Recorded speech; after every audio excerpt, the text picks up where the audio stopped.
जारी रहेगा, जारी रहेगा।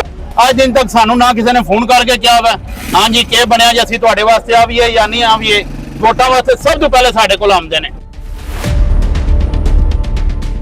हमारी यही रिक्वेस्ट है डीसी साहब से भी, एसी साहब से और सीओ साहब से। 2 माह हो चुके हैं, मैं समझता हूँ कभी इधर जा रहे हैं हम, कभी उधर जा रहे हैं। अच्छा मुझे ये बताएं कि आप तो पुरअमन एहतजाज कर रहे हैं, कितने दिनों से कर रहे हैं? यमीन साहब, ये पुरअमन एहतजाज कोई दूसरी शक्ल अख्तियार कर सकता है कि नहीं? हाँ इंशाल्लाह, अगर हमारी बात कोई भी आदमी नहीं सुनता तो फिर इसका आयाम पर फिर इंतजामिया को पता है।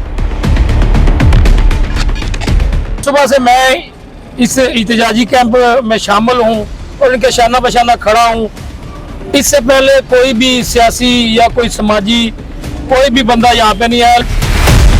बिस्मिल्लाहिर्रहमानिर्रहीम, अस्सलाम वालेकुम नाज़रीन। अभी मैं इस वक्त मौजूद हूँ जिला गुजरात की तहसील खारिया में गवर्नमेंट गर्ल्स डिग्री कॉलेज के बाहर। अभी मैं इस वक्त मौजूद हूँ, यहाँ पर नाजायज तजावजात के खिलाफ ऑपरेशन क्लीन अप किया गया। इस ऑपरेशन की जद में आकर रेडी बान जो है अपना कैंप लगाए बैठे हैं। रेडी बान जो है बिल्कुल बेरोजगार हो चुके हैं।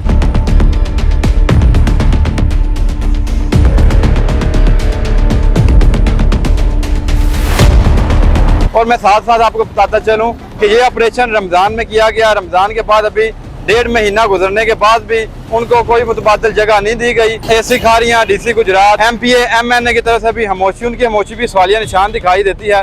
अभी हमारे साथ इस वक्त मुतासरीन मौजूद हैं, आइन से भी जानते हैं और इलाके की सियासी समाजी शख्सियत भी मौजूद है, उनसे भी जानते हैं कि उनका क्या कहना है। अभी हमारे साथ साजिद हुसैन तबस्सुम साहब मौजूद है, सियासी समाजी शख्सियत खारियां से। आइन से जानते हैं कि मुतासरीन के हवाले से क्या यहाँ पर हुकूमत ने इकदाम किया, क्या उन्हें मुतबादल जगह दी है या नहीं दी गई। आइन से जानते हैं। अस्सलाम वालेकुम। वालेकुम सलाम। पहले तो मैं आप सबका बहुत शुक्रगुजार हूँ कि आप यहाँ आए और हमारी हौसला अफजाई की। दूसरे नंबर पर हम समाजी शख्सियत तो हैं ही, लेकिन हम खुद इस वक्त सबसे ज्यादा मुतासरीन हैं। ठीक है, तो हम सिर्फ हम इंटरव्यू पहले भी बहुत कर चुके हैं, करने को तो बहुत सी बातें हैं, लेकिन हम सिर्फ गुजारिश ही कर सकते हैं। हम इस वक्त सीएम पंजाब जनाब अपना डीसीओ साहब अगे, असिस्टेंट कमिश्नर साहब अगे ते जनाब सीओ साहब अगे दरख्वास्त करने कि मेहरबानी फरमाई जाए कि अगे बहुत अरसा हो गया वै, बहुत 2 माह तो ज्यादा हो गया सानू ना दर बदर होंदियां, ते सानू एक जगह दी जाए तो जिहदे नाल असीं अपना इज्जत नाल रोजगार कमा सकीए। इस तो इलावा असीं होर कुछ नहीं कहना चाहते। इन्हां दी मेरी भी जद तक सानू हुण जगह नहीं देंदे साडा एहतजाज इस तरह रहेगा, पुरअमन साडा एहतजाज रहेगा। सानू भुखा रहना पिया, दिन रात रहना पिया, तां भी असीं रहांगे। अज असीं थोड़ी देर बाद हारे कर जाएंगे, कल तो साडा प्रॉपर जिहड़ा एहतजाज शुरू हो जाएगा। अच्छा मुझे ये बताएं कि एमएनए चौधरी मोहम्मद इलियास साहब से आपकी कोई शिकायत, आप उन्हें क्या कहना चाहेंगे? उनकी खामोशी भी सवालिया निशान दिखाई दे रही है। हमारी हाली है एमएनए इलियास साहब के नहीं, साडी सारे रिक्वेस्ट है, कोई भी बंदा साडे कोल नहीं आया। आज दिन तक सानू ना किसी ने फोन करके क्या हुआ, हाँ जी क्या बनया जी, असं तुहाडे वास्ते आवीए या नहीं आवीए। वोटां वास्ते सब तो पहले साडे कोल आउंदे ने। बिल्कुल ठीक है, लेकिन साडी दाद रसी वास्ते कोई सियासतदान नहीं आया, कोई भी बंदा नहीं आया। अभी हमारे साथ सदर साहब मौजूद है, हनीफ साहब। आइन से जानते हैं कि उनका क्या कहना है। अस्सलाम वालेकुम। वालेकुम सलाम। बिस्मिल्लाहिर्रहमानिर्रहीम। जैसे कि हमारे छोटे भाई ने, बेटे ने आपसे जो भी बात की है, मैं समझता हूँ बहुत ज़्यादा बातें करने से ऐसा नहीं निज़ाम चलता, हमारा भी नहीं चलता और उनका भी नहीं चलता। हमारी यही रिक्वेस्ट है डीसी साहब से भी, एसी साहब से और सीओ साहब से। 2 माह हो चुके हैं, मैं समझता हूँ कभी इधर जा रहे हैं हम, कभी उधर जा रहे हैं। हमें जहाँ पे उठाया है इन लोगों ने जाए उसी जगह पे पीछे करके मैं 10 फुट 12 फुट पीछे करके बिठा दें, ये हम इनकी नवाजत समझेंगे, इनकी मेहरबानी समझेंगे।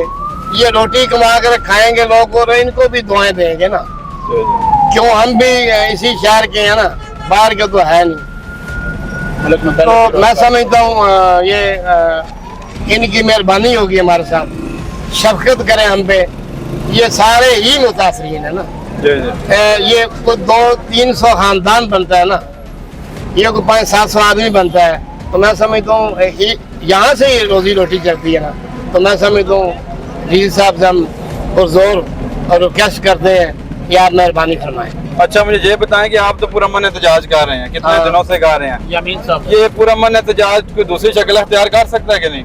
हाँ इंशाल्लाह, अगर हमारी बात कोई भी आदमी नहीं सुनता, तो फिर इसका लाया पर फिर इंतजामिया को पता है, हम इधर बैठे रहेंगे जब तक हल नहीं करेंगे।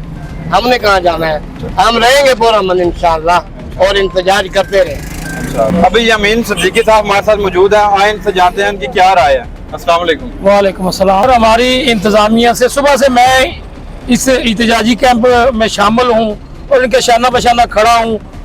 इससे पहले कोई भी सियासी या कोई समाजी कोई भी बंदा यहाँ पे नहीं आया, लेकिन आज जब इन रेडी बानों ने यहाँ पे ये कैंप लगाया तो फिर कुछ सियासी बंदे भी निकले, कुछ समाजी बंदे भी अब आ भी रहे हैं। तो मैं तो काफ़ी अरसे से इनको कह रहा था कि ऐसे आपको हुकूक नहीं मिलेंगे जब तक आप बाहर नहीं आएंगे, रोड पे नहीं आएंगे। और रही बात आपकी कि अगर आप का मुतालबात पूरे ना हुए तो कोई और शक्ल इख्तियार करेगी, मैं नहीं समझता कि कोई और शक्ल इख्तियार करेगी। ये पुरअमन ही एहतजाजी कैंप जारी रहेगा।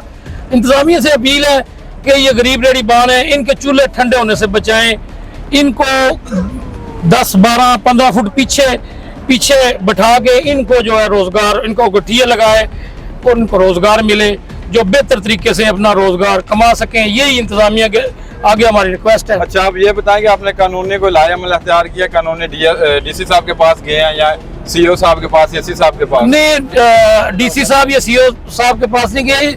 जब इनको उठाया गया था उस वक्त एसी साहब और सीओ साहब कह रहे थे कि 2-3 दिन के बाद आपको लगा देंगे, और ये मुतअद्दिद दफा उनके पास जाते रहे। उनके पास यही था बस चंद दिन ठहर जाए आपको बैठा देते हैं, चंद दिन ठहर जाए आपको बैठा देते हैं। लेकिन उसके बाद सूरत हाल यही कि वो कह रहे थे कि इनको हम हाई स्कूल के जो सामने जगह उधर बैठा देते हैं, उधर बैठाना है तो ये इनका मुआशी कत्ल है, उधर तो किसी ने जाना ही नहीं।